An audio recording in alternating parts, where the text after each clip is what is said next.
Malam hari ini, Bapak Ibu Saudara, kita akan membahas atau berbicara tentang tema seperti apa yang sudah saya sampaikan dalam siaran langsung di ibadah Minggu Anugerah kemarin, hari Minggu kemarin. Saya menyampaikan bahwa hari Senin malam jam 8, saya akan menyampaikan firman Tuhan tentang Tuhan yang tak tertandingi. Sama-sama katakan dengan saya, Tuhan saya adalah Tuhan yang tidak tertandingi.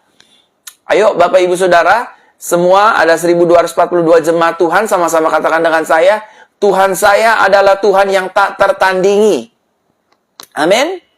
Sekali lagi sama-sama katakan dengan saya memiliki Tuhan yang tak tertandingi. Silakan tulis Bapak Ibu Saudara, silakan ketik. Saya memiliki Tuhan yang tak tertandingi. Jayapura, selamat malam. Nah, mari kita lihat satu kebenaran firman Tuhan dalam kitab 1 Samuel pasalnya yang kelima. 1 Samuel pasalnya yang kelima, mulai dari ayat pertama sampai dengan ayatnya yang ke-6. Saya mengambil terjemahan Indonesia Modern Bible, karena Indonesia Modern Bible adalah satu terjemahan yang mendekati terjemahan teks aslinya. Bapak Ibu Saudara ya, dalam terjemahan New King James Version, saya mengambil dalam terjemahan Indonesia Modern Bible. Jadi kalau nanti Bapak Ibu Saudara ada kata-kata Elohim Yahweh, karena memang dari sanalah bahasanya Elohim Yahweh.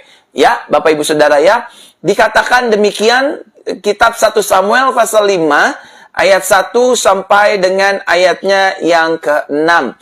Bangsa Filistin telah mengambil tabut Tuhan atau tabut Elohim dan membawanya dari Ebenezer ke Asdod. Ayat 2. Ketika bangsa Filistin mengambil tabut Elohim itu dan membawanya ke kuil Dagon.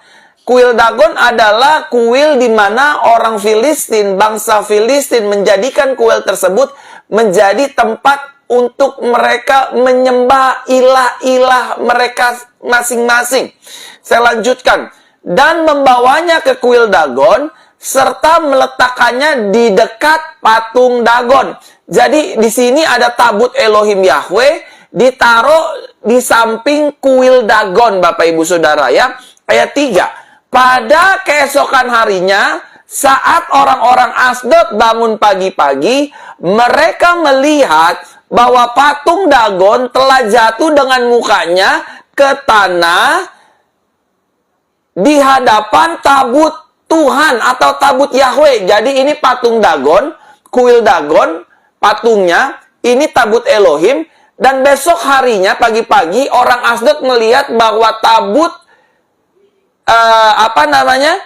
tabut Dagon, patung Dagon itu jatuh hingga ke tanah, seperti bahkan dikatakan jatuh ke tanah di hadapan tabut Yahweh. Mukanya jatuh, patungnya jatuh seperti ini. Ini katakan tabut Yahweh ya Bapak Ibu ya. Dia jatuh seperti ini. Dan saya lanjutkan lagi. Kemudian mereka coba mengangkat patung Dagon serta meletakkannya kembali ke tempatnya. Posisinya kembali sama seperti ini. Ayat 4. Ketika mereka bangun pagi-pagi sekali pada keesokan harinya, kemudian mereka melihat patung Dagon telah terjatuh kembali dengan mukanya ke tanah di hadapan tabut Yahweh, jatuh untuk kali kedua seperti ini. Tetapi yang membuat beda adalah kepala Dagon serta kedua telapak tangannya telah terputus. Jadi ini bagian kepalanya terputus dan tangannya terputus dan tergeletak di ambang pintu. Hanya bagian tubuhnya yang tertinggal padanya. Itulah sebabnya imam-imam Dagon dan semua orang yang datang ke dalam kuilnya tidak datang melangkah di ambang pintu kuil Dagon di Asdod sampai hari ini. Ayat ke-6. Tangan Elohim menekan berat orang-orang Asdod, dia melemahkan mereka, serta menghajar mereka dengan penyakit-penyakit tumor, baik kota Asdod maupun wilayah-wilayah kekuasaannya. Nah, Bapak Ibu Saudara terkasih dalam Tuhan, tahukah saudara bahwa Tuhan yang kita miliki adalah Tuhan yang hidup? Sama-sama katakan dengan saya, Tuhan yang saya miliki, ayo Bapak Ibu Saudara sama-sama katakan dengan saya, Tuhan yang saya miliki adalah Tuhan yang hidup. Lagi, ada 1.320 jiwa. Sama-sama katakan dengan saya. Tuhan yang saya miliki adalah Tuhan yang hidup. Persis statement saya ini seperti apa yang dikatakan oleh firman Tuhan, bahwa Elohim Abraham, Ishak, dan Yakub bukanlah Elohim orang mati, melainkan Elohim orang yang hidup. Artinya Bapak Ibu Saudara, kita memiliki Tuhan yang hidup, kita memiliki Elohim yang hidup. Artinya adalah ketika kita berdoa, Tuhan pasti mendengar doa kita. Ketika kita memohon, meminta kepada Tuhan, Tuhan mendengar permohonan dan permintaan kita. So, Bapak Ibu Saudara, as a Christian, as a son of God, kita jangan hidup terus di dalam kekhawatiran. Karena kita punya Tuhan yang hidup, yang baginya tidak ada perkara yang mustahil. Kalau kita memiliki Tuhan yang hidup, maka masalah kita pasti ditolong, rumah tangga kita pasti dipulihkan, sakit penyakit kita pasti disembuhkan, hutang piutang kita pasti dilunasi, tetapi menurut waktunya Tuhan, bukan mau-maunya kita, bukan mau-maunya saudara dan saya. Katakan amin. Sama-sama katakan dengan saya pasti ditolong, saya pasti dibela, saya pasti disertai, dan saya pasti melihat mujizat terjadi dalam hidup saya. Yang setuju katakan amin. Nah, Tuhan yang kita percayai adalah Tuhan yang besar. Yang kita sembah, Yesus yang kita percayai, atau Elohim Yahweh yang kita percayai, adalah Tuhan yang hidup, dan Dia juga adalah Tuhan yang besar dari segala Tuhan-Tuhan yang ada. Bapak Ibu Saudara ingat baik-baik, setiap kepercayaan, setiap manusia itu memiliki kepercayaannya masing-masing. Dan kepercayaan masing-masing ini memiliki nama Tuhannya masing-masing. Saya sangat menghormati dan saya tidak sedang membahas Tuhan-Tuhan orang kepercayaan di luar iman kekristenan. Dan firman malam hari ini, konteks khotbah malam hari ini berbicara tentang Tuhannya orang Kristen, Tuhannya orang percaya, yang pada saat ini bernama Yeshua HaMashiach, yang berarti Yesus Kristus. Dan dulu Tuhan Abraham, Ishak, dan Yakub, nenek moyang Abraham, Ishak, dan Yakub, namanya Elohim Yahweh. Yahweh namanya Bapak Ibu Saudara ya. Nah, hari ini sudah dinyatakan melalui Yeshua HaMashiach, melalui Yesus Kristus. Nah, Yesus yang kita sembah, Yahweh yang kita percayai adalah Tuhan di atas segala Tuhan. Tuhan yang besar dari segala Tuhan-Tuhan yang ada. Yang setuju katakan amin. Nah, Bapak Ibu Saudaraku terkasih dalam Tuhan, perlu juga kita sadari bersama-sama bahwa Tuhan yang kita imani adalah Tuhan yang tak tertandingi dengan kuasa apapun. Baik itu dengan kuasa alam. Bayangkan bagaimana Elohim Yahweh membelah laut terberau di saat bangsa Israel terjepit dengan tentara Firaun dan juga padang belantara yang mengelilingi perjalanan hidup mereka. Tetapi di tengah-tengah tidak ada jalan keluar, tidak ada pintu yang terbuka. Elohim Yahweh, Elohim nenek moyang Abraham, Ishak, dan Yakub bilang kepada Musa, percayalah, angkatlah tongkatmu, belahlah laut terberau ini, maka laut itu terbelah, saudara. Berarti Tuhan beyond of nature. Dia melampaui alam semesta yang ada. Beyond of universe. Dia melampaui alam semesta yang ada. Kekuatannya, kekuasaannya, kemampuannya beyond of universe. Nah, saudara, kekuatan Tuhan juga, Bapak Ibu Saudara, tak tertandingi dalam hal maut dan kematian. Berkali-kali Tuhan kita Yesus Kristus membangkitkan orang mati. Ada anak janda di kota Nain. Ada anak yang berusia 12 tahun. Dan juga ada seorang sahabat kekasih Yesus yang bernama Lazarus yang mati 4 hari dibangkitkan oleh Yesus Kristus. Oleh karenanya Bapak Ibu Saudara tidak boleh ragu dengan yang namanya Tuhan Yesus Kristus. Tidak boleh ragu dengan Tuhan Elohim nenek moyang Israel. Yahweh, Bapak Ibu Saudara. Namanya memang YHWH. Nama Elohim bangsa Yahudi. Turun-temurun dari Abraham, Ishak, Jacob, Joseph, terus ke Musa, terus. Sampai dia menyatakan dirinya melalui Yesus Kristus.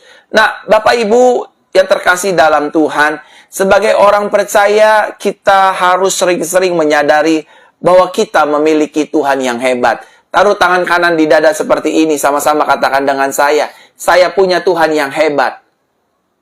Keluarga saya punya Tuhan yang hebat. Amin. Saudara dan saya ini punya Tuhan yang hebat. Tuhan yang tidak bisa dikalahkan. Amin. Tuhan yang hebat, Tuhan yang dahsyat, Tuhan yang tidak bisa dikalahkan. Makanya saudara, kalau menghadapi masalah, menghadapi pergumulan, menghadapi kelakuan suami, kelakuan istri yang tidak benar, yang di luar konteks firman Tuhan, jangan lekas-lekas menyerah. Saudara yang sedang punya hutang, jangan lekas-lekas menyerah. Saudara yang sedang ingin bayar kos-kosan, bayar cicilan mobil, bayar cicilan pegawai, dan lain sebagainya, jangan menyerah. Don't give up. We still have Jesus as a Lord and as a Savior. Amin, Bapak Ibu Saudara. Kita masih punya Tuhan sebagai Tuhan dan Juru Selamat. Sama-sama katakan dengan saya masih punya Tuhan. Semua 1556 sama-sama katakan dengan saya masih punya Tuhan. Kalau saya masih punya Tuhan, berarti saya pasti disembuhkan. Berarti saya pasti ditolong. Bisnis saya yang ancur-ancuran akan dipulihkan. Hutang saya akan dilunasi dengan cara Tuhan yang ajaib. Dengan waktunya Tuhan yang tepat. Amin. Saya pasti akan punya keturunan. Saya pasti akan punya anak. Masalah saya pasti diselesaikan. Karena masih ada Tuhan. Saya masih punya Tuhan yang besar. Tuhan yang hebat. Tuhan yang tak tertandingi. Tahukah saudara, setiap kali saya bangun pagi dari tidur, setiap kali saya bangun pagi dari tidur, itu saya speak out loh. Saya ngucapin kata-kata iman. Keluarnya keras gitu. Tanya aja istri dan putri saya. Setelah saya bangun, saya biasanya nyanyi dulu. Sebab kau besar, perbuatanmu ajaib, tiada seperti engkau. Bukan karena saya pendeta. Ada banyak pendeta juga pagi-pagi bangun tidur nggak berdoa kok. Jadi bukan karena statusnya pendeta, karena saya ingin menyembah Tuhan. Saya sudah diberi nafas yang baru, kehidupan yang baru, berkat yang baru, rahmat yang baru, mujizat pertolongan yang baru disediakan bagi saya. Tadi pagi saya bangun juga begitu. Saya bangun tidur, saya mengucap syukur, terima kasih Yesus, terima kasih, dan aku berkata kepadamu, aku punya Yesus yang besar, yang telah berjanji dan sanggup menggenapi. Imanku bersepakat percaya kuasanya, dan ku terima sekarang kemenangan darimu. Tiap pagi bangun saya ngomong, Engkau Yesus yang besar, Yesus yang ajaib, Yesus yang perkasa, Yahweh yang tiada tandingannya, Engkau Elohim yang dahsyat. Bagimu tidak ada perkara yang mustahil ya Tuhan. Aku percaya kepada Engkau Tuhan yang hidup, pemilik sorga, langit dan bumi. Engkau dahsyat, Engkau hebat. Setiap pagi, setelah saya ucapkan kata-kata itu, lalu saya ucapkan berkat atas hidup saya, keluarga saya, istri saya. Kami diberkati, kami sukses, kami dilimpahi berkat Tuhan, kami diperkaya, kami diangkat, dipromosikan, sehat, berhasil, kami punya gereja yang besar, rumah yang dahsyat dari Tuhan, kendaraan yang dahsyat, dan keuangan yang dahsyat di dalam nama Yesus. Setiap pagi saya ucapkan perkataan itu. Saudara, kalau saudara ingin melihat kemenangan, kalau saudara ingin melihat keberhasilan, kalau saudara ingin melihat kesuksesan dalam hidup saudara, pujilah Tuhan. Ucapkanlah kata-kata firman untuk hidupmu sendiri. Hutang saya pasti lunas. Sakit saya pasti disembuhkan. Aku ditolong Tuhan. Aku terima mujizat dalam nama Yesus. Amin. Amin, saudara. Nah, ketika kita berkata-kata seperti itu, maka saudaraku terkasih dalam Tuhan, kita akan melihat pintu-pintu yang tertutup terbuka, jalan-jalan yang buntu terbuka, dan nama Tuhan akan dipermuliakan. Yang setuju katakan amin. Nah, ada beberapa hal yang perlu kita sadari sebagai orang percaya. Yang pertama, Bapak Ibu Saudara, yang harus kita sadari sebagai orang percaya, hal pertama, karena ada beberapa hal yang harus kita sadari sebagai orang percaya. Yang pertama yang harus kita sadari, bahwa Tuhan kita jauh lebih besar dari setiap masalah dan pergumulan hidup kita. Sama-sama katakan dengan saya, Tuhan saya, Yesus saya, Elohim saya, jauh lebih besar dari masalah saya. Tuhan kita tuh, Bu, jauh lebih besar daripada masalah ibu. Tuhan kita itu, Pak, jauh lebih besar daripada masalah kita, Pak. Saya tahu mungkin saya nggak merasakan apa yang saudara sedang rasakan. Mungkin ada di antara saudara yang sedang dikhianati. Mungkin ada di antara saudara ada yang sedang ditipu. Keuangannya ditipu, diciak dari belakang, ditusuk dari belakang, ditinggal menikah dengan perempuan lain. Mungkin ada sebagian saudara yang sedang lagi dihina, direndahkan oleh perkataan orang lain. Dasar kamu ya sombong, dasar kamu arogan, dasar kamu perempuan gak tahu diri, dasar kamu istri macam apa, suami gak becus, dasar kamu pendeta mata duitan, dasar kamu gereja pilih-pilih dan lain sebagainya. Saya tahu mungkin ada di antara 1678 ini yang menyaksikan hatinya sedang sakit, hatinya sedang luka, hatinya sedang kecewa. But one thing must we know together. Gak ada masalah yang melampaui kuasa Tuhan. Ini masalah, Tuhan di sini. Ini pergumulan, Tuhan selalu di atas. Ini pergumulan, Tuhan selalu di atas. Gak bisa masalah melampaui Tuhan.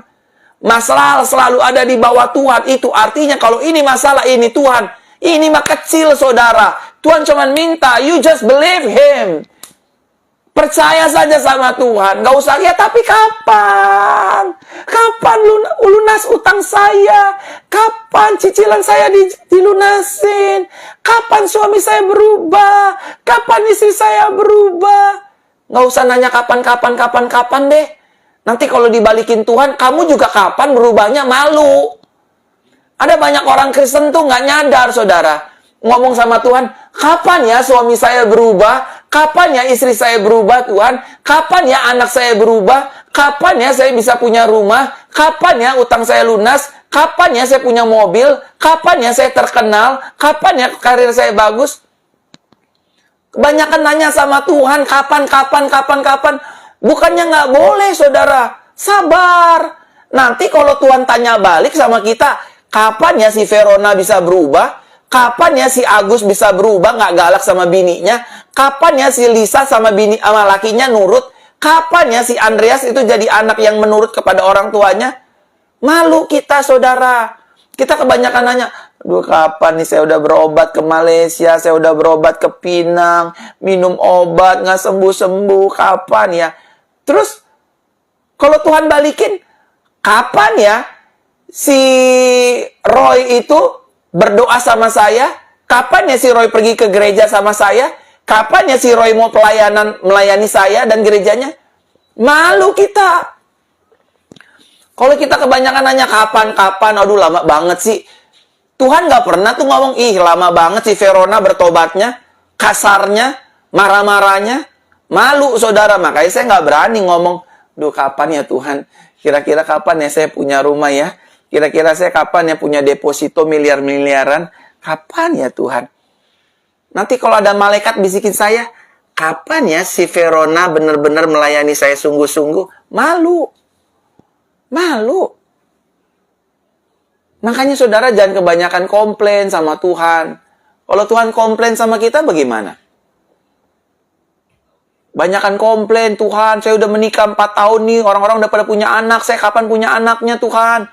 Terus Tuhan balikin lagi, iya, kamu juga kapan pergi ke gerejanya? Tiap minggu tidur melulu di rumah, nggak pernah pergi ke gereja, tiap hari nggak pernah baca firman. Kamu kapan ya pergi ke gerejanya? Kamu kapan ya baca firmannya? Kamu kapan ya melayaninya? Tiap hari sibuk dulu, tapi tiap hari minta doa, kapan Tuhan, kapan Tuhan? Malu kita, Bu. Buat ibu-ibu yang punya suami yang ingin punya anak, udah jangan banyakkan ngomong kapan sama Tuhan. Percaya aja, saya pasti hamil, saya pasti punya anak, saya pasti kandungan saya diberkati. Itu yang benar. Nggak usah nanya kapan.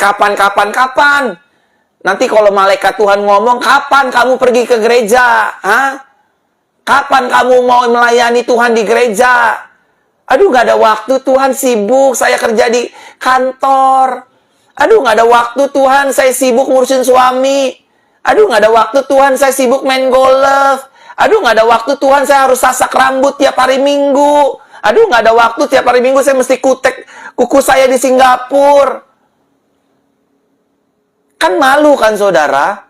Malu, saudara. Kapan sakit saya sembuh, Tuhan? Tuhan ngomong sama kita. Ya, lu kapan berdoanya? Kok nggak berdoa minta disembuhin? Jangan kapan.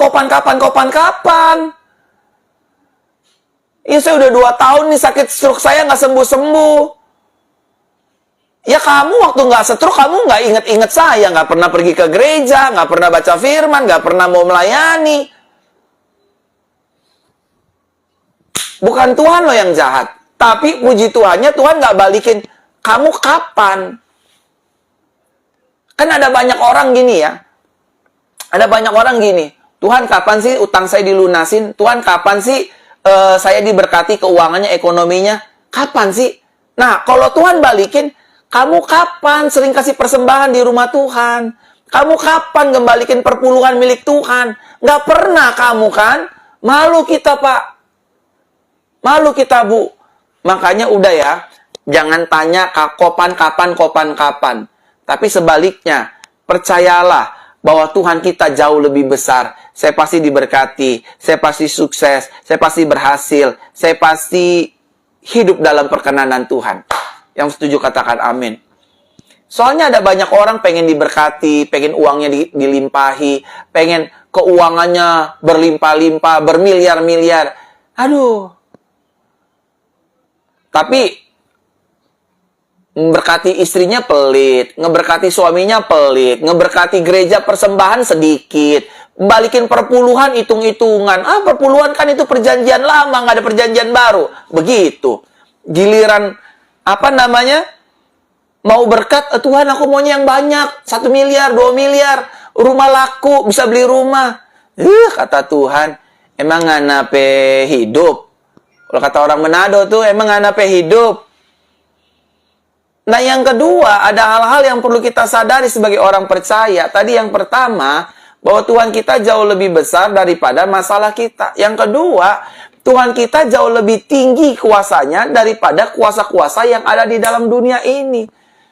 Patung Dagon, sesembahan orang Filistin dan Asdod, diperhadapkan dengan tabut Elohim Yahweh, jatuh tuh saudara.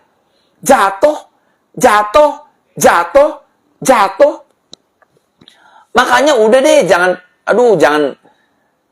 percaya sama kuasa lain selain Tuhan. Tapi dia bisa bacain orang, pastor. Udah jangan percaya.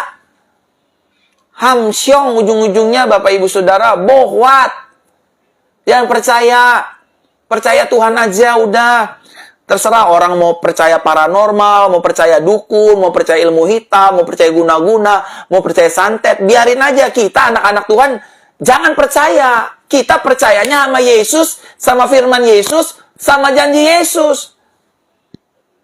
Di sono ada Pak, orang pinter Pak, cuma dikeprot-keprot air, bisa bunting, bisa hamil Pak. Jangan percaya, anak lo cacat pasti nanti keluarnya. Anaknya pasti cacat. Kalau nggak bisa mati dalam kandungan, jangan percaya saudara. Percayalah Tuhan, percayalah Yesus, percayalah firman-Nya. Amin, Bapak Ibu Saudara. Itu yang kedua. Yang ketiga, hal yang perlu kita sadari sebagai orang percaya adalah bahwa Tuhan kita juga adalah Tuhan yang tak bisa dikalahkan dengan hal apapun. Tuhan kita nggak bisa dikalahkan dengan hal apapun. Yesus kita nggak bisa dikalahkan. Sama-sama katakan dengan saya, Yesus saya tidak bisa dikalahkan oleh apapun.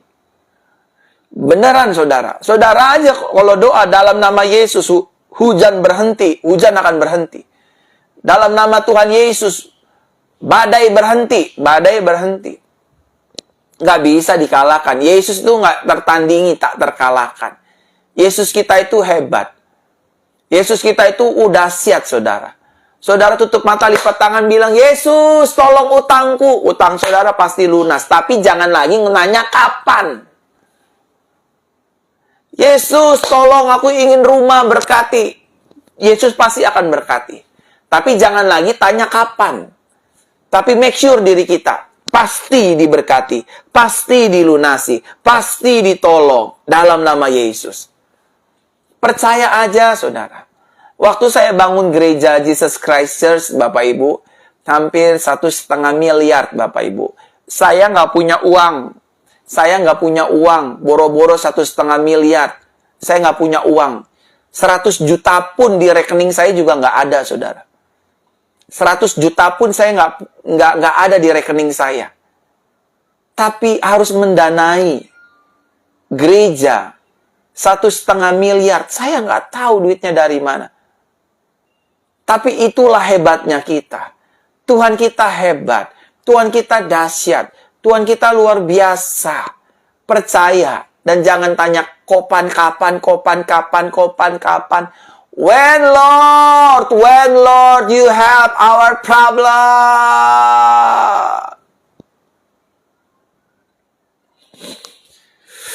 Jangan saudara, jangan. Yang keempat, yang perlu kita tahu, sadari, bahwa Tuhan kita adalah Tuhan pemilik sorga, bumi, dan beserta isinya. Tuhan kita adalah Tuhan pemilik sorga, bumi, beserta isinya. Jadi jangan takut. Makanya Yesus selalu berkata, burung di udara Tuhan pelihara, apalagi hidup saudara. Amin.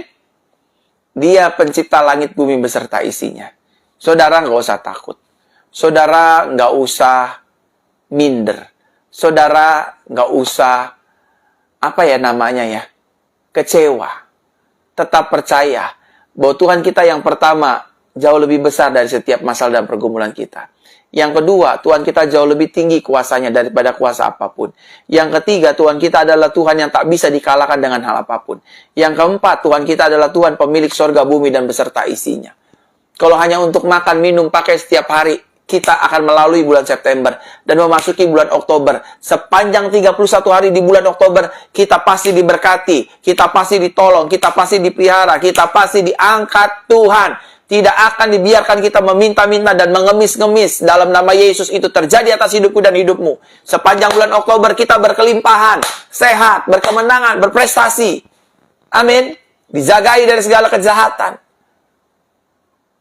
Nah saudara, jika kita sudah menyadari siapa Tuhan kita, siapa Tuhan di dalam hidup kita, seberapa besar Dia bagi kita, seberapa hebat dan dahsyat Dia dalam hidup kita, maka yang harus kita lakukan yang pertama adalah percaya. Sama-sama katakan dengan saya harus percaya. Nggak ada cara lain selain kita mempercayai Tuhan. Percaya dong saudara. Belajar percaya dong. Masa saudara jauh lebih percaya sama kekhawatiran, sama ketakutan, sama kebimbangan, sama kecemasan? Belajar percaya dong, satu hari kelak sakit saudara sembuh. Belajar percaya dong, satu hari kelak utang saudara lunas. Belajar percaya dong, satu hari kelak saudara dapat rumah, punya rumah.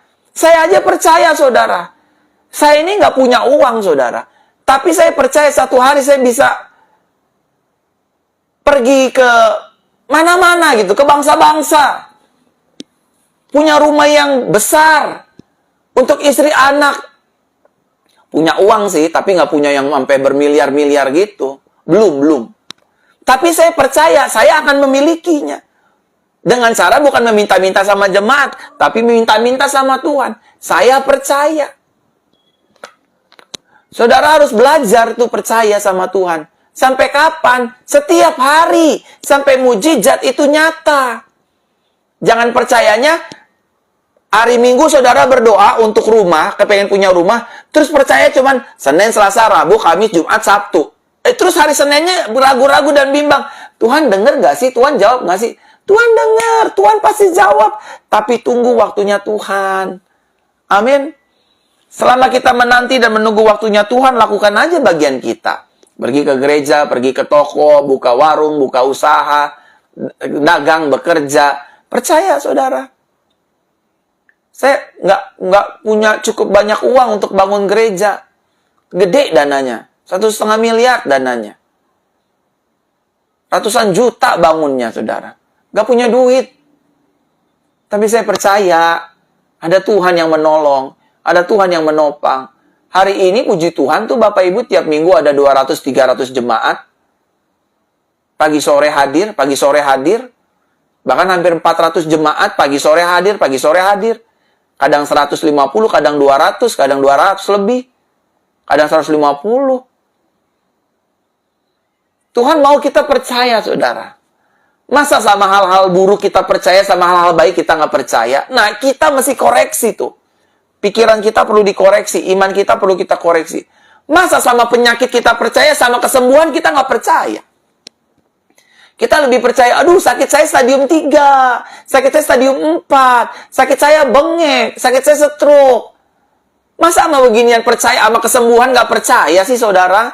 Harus percaya dong. Saya pasti sehat, saya pasti sembuh, stroke saya pasti sembuh, syaraf saya bisa jalan. Nih, saya kesaksian ya. Ada seorang pendeta mungkin cara hidupnya salah kali ya, makannya rakus, makannya nggak dijaga. Tiba-tiba dia terserang stroke, saudara. Dia terserang stroke. Dan dia telepon saya. Stroke setengah, saudara. Telepon saya. Felona, boleh ngedoain Om. Kalau orang stroke kan mati setengah ya. Om itu sakit, kena stroke, kena serangan stroke sebelah kiri atau sebelah kanan, sebelah kiri. Tolong doain. Waktu saya mendoakan, saudara, tiba-tiba keluar dari inside myself, inside my life gitu ya. Dari dalam hidup saya, tiba-tiba keluar, Om akan disembuhkan Tuhan stroke-nya di bulan Oktober. Sepanjang bulan Oktober, tahun lalu ya. Om akan disembuhkan. Dari Agustus, September, Oktober, 3 bulan. Dari bulan Juni, Juli. Dari bulan Juli, dia telepon saya, lalu Tuhan katakan lewat saya, bulan Oktober Om akan disembuhkan. Dari bulan Juli, Agustus, September, Oktober. Akhir Oktober, saudara, saya bilang sama Om percaya ya, Tuhan pasti sembuhkan Om di bulan Oktober. Saya berdoa selama 3 bulan, pagi, malam saya teleponin. Pagi saya teleponin, siang saya teleponin, malam saya teleponin. Kalau nggak bisa pagi ya siang, kalau nggak bisa siang ya sore, kalau nggak bisa sore ya malam, saya teleponin. Saya bilang percaya. Dan sekarang, saudara, sembuh sempurna. Stroke-nya sembuh sempurna. Udah nggak, tolong dong. Udah nggak begitu lagi. Ngomongnya kayak saya nih. Normal. Dan dia bisa udah pelayanan keliling-keliling kota. Ke Palangkaraya, ke Jawa, kemana-mana. Ikut Tuhan itu kuncinya percaya, saudara. Amin. Sama-sama katakan dengan saya harus percaya. Saya harus belajar percaya. Amin. Kalau kita nggak belajar percaya, kita akan ditekan dengan masalah. Yang kedua, jika kita sudah menyadari siapa Tuhan kita, maka yang harus kita lakukan adalah yang kedua, tetap melangkah. Sama-sama katakan dengan saya nggak boleh hanya percaya, tapi saya juga harus melangkah. Melangkah bersama siapa? Melangkah bersama Yesus. Dagangan saya pasti Tuhan berkati. Saya tahu lagi resesi, saya tahu lagi ekonomi resesi global, pandemik masih berlangsung, tapi saya tetap melangkah. Orang yang berjalan bersama dengan Tuhan akan diberikan kemenangan. Yang gilang gimilang, yang setuju katakan amin. Yang ketiga, Jika kita sudah tahu menyadari siapa Tuhan kita, maka yang harus kita lakukan adalah yang ketiga, menanti tangannya bergerak untuk menolong hidup kita. Sama-sama katakan dengan saya harus belajar setia untuk menanti waktunya Tuhan. Tunggu waktunya Tuhan, saudara. Don't push your God with your will. Jangan paksa Tuhan dengan kehendak kita. Aku maunya sekarang, Tuhan. Aku udah bosen jadi perawan tua. Umurku udah 35. Aku harus nikah. Tahun depan udah 36, Tuhan. Aku nggak mau seperti pohon bambu sendirian terus. Aku mau nikah. Jangan paksa Tuhan. Tunggu waktunya Tuhan. Amin, saudara. Kita harus percaya, kita harus tetap melangkah, dan kita harus tetap menanti tangan Tuhan bergerak menolong kita. Satu kali Bible mencatat, Maria dan Marta kirim orang merengek-rengek sama Yesus. Yesus, itu orang yang lo kasihi namanya Lazarus lagi sakit keras, hampir mati. Segeralah lo datang, jenguk Lazarus, hardik, tengking, biar dia sembuh, biar dia bangkit. Yesus nggak respon tuh, diem aja Yesus. Yesus diem aja. Terus Marta, Maria kirim lagi utusan, bilang dong, itu Lazarus lagi sakit, udah mau mati. Suruh guru datang, kalau guru nggak datang nanti mati. Dia datang lagi sama Yesus dan bilang, Yesus, itu si Lazarus itu sakit, udah mau mati. Lo tega lo ya, tinggal di sini. Datang dong, kunjungin, doain, tengking, minyakin pakai urapan, bikin KKR kesembuhan buat Lazarus. Yesus nggak bergeming tuh, Yesus diem. Justru Bible mengatakan, justru Yesus sengaja tinggal di tempat kediaman dia tinggal 2 hari lagi. Dan alhasil firman mencatat, Lazarus mati.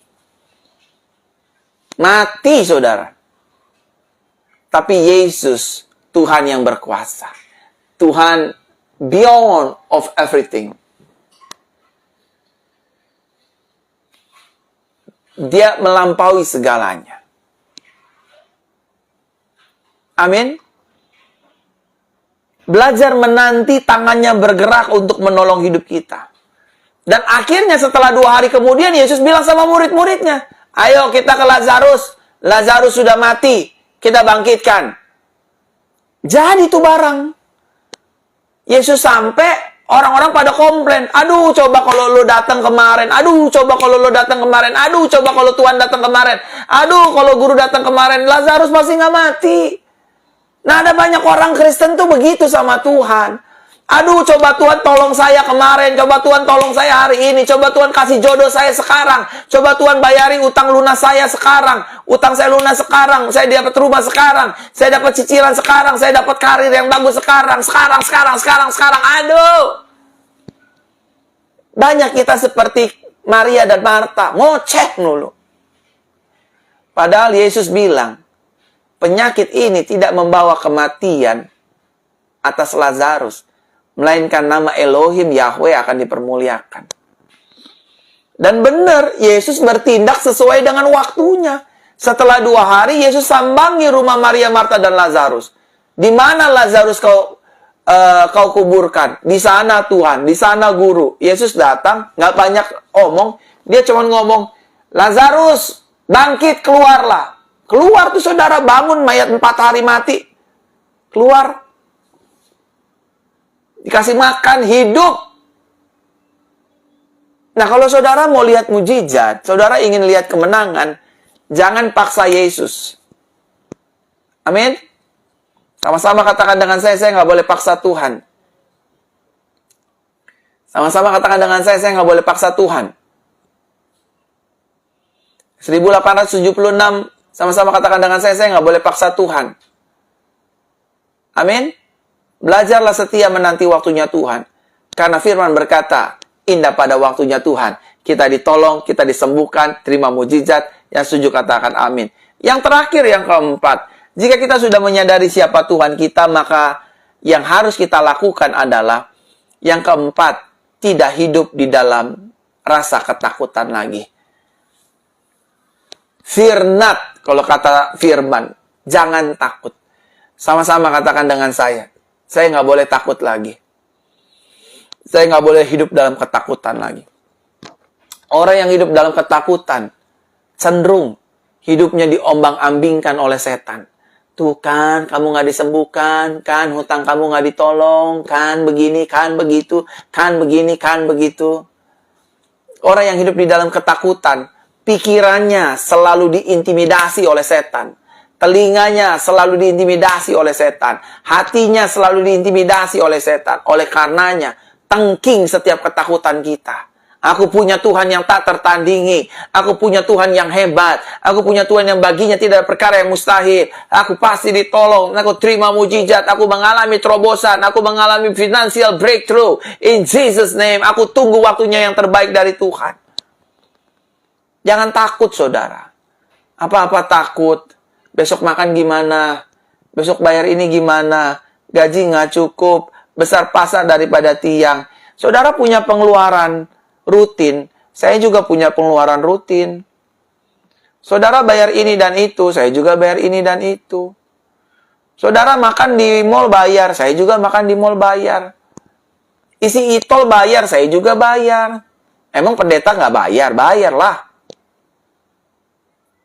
Amin, saudara.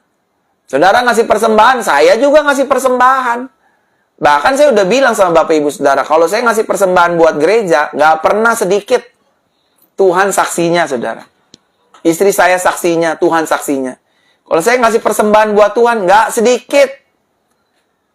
Meskipun itu di tengah-tengah saya lagi kekurangan atau nggak punya uang. Saya lebih memilih memberikan ke Tuhan. Ini Tuhan saya cuma ada 1 juta. Terima ya persembahanku.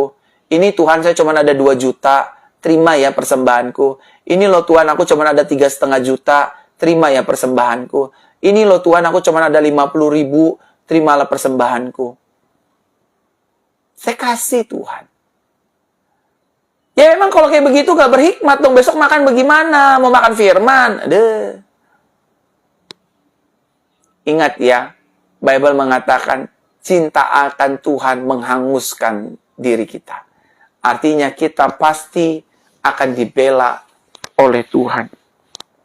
Kalau kita mati-matian untuk Tuhan, Tuhan juga akan mati-matian untuk kita. Orang kita nggak mati-matian sama Tuhan aja, Tuhan udah mati-matian sama kita kok. Bapak, Ibu, Saudara, kiranya firman kabar baik ini menjadi berkat bagi kita semua. Hari Rabu jangan lupa kita ada doa pemulihan dan mukjizat. Hari Jumat kita ada doa pemulihan wanita. Rasakan, alami kuasa Tuhan. Rabu dan Jumat kemarin ada banyak orang kista disembuhkan loh. Ada banyak kesaksiannya tapi saya belum capture. Saya belum edit sama tim editor. Kesaksiannya, ada orang menstruasi lama banget. Ada orang yang matanya rabun disembuhkan loh. Ada orang yang nggak bisa jalan loh. Ada orang yang punya ambeien disembuhkan loh. Ada orang yang punya, apa lagi namanya ya, tumor disembuhkan loh. Ikutlah ibadah doa pemulihan dan mujizat hari Rabu ini. Ikutlah juga ibadah doa pemulihan wanita hari Jumat ini. Agar saudara menerima segala yang terbaik dari Tuhan.